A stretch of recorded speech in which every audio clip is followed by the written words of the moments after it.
if you don't take a step back and imagine exactly what you want your business to look like, your life to look like first, then there's a high chance that you're going to end up exactly where you don't want to be or in the same spot a year from now as you are today. Now, with that in mind, you have to vision the end result, right?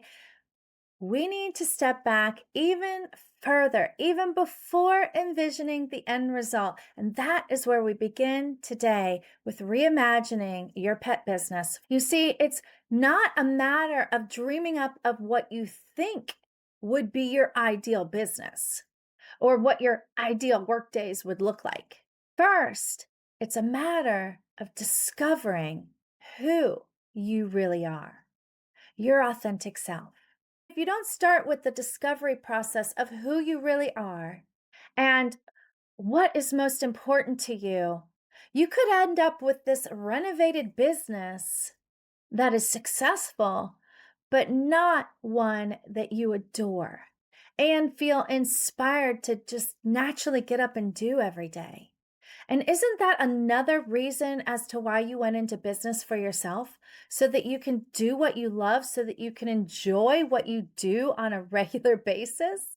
Think about it. When were we taught how to discover who we really are? Who taught us that? Basically, we were given time to explore our imagination, be creative, come up with different things out of the blue up until maybe like first or second grade.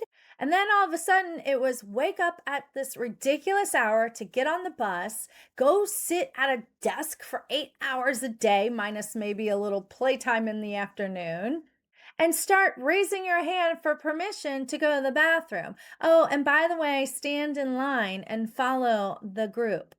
Now, I'm not knocking school because, of course, learning how to read and do math and all the basics is really important. However, if you're like most people I know, you were never taught those skills in school of how to discover who you are, what's important to you, what your strengths are, what your weaknesses are, what you're naturally good at, how you function best, how you lead best, right? We weren't taught all these things about ourselves.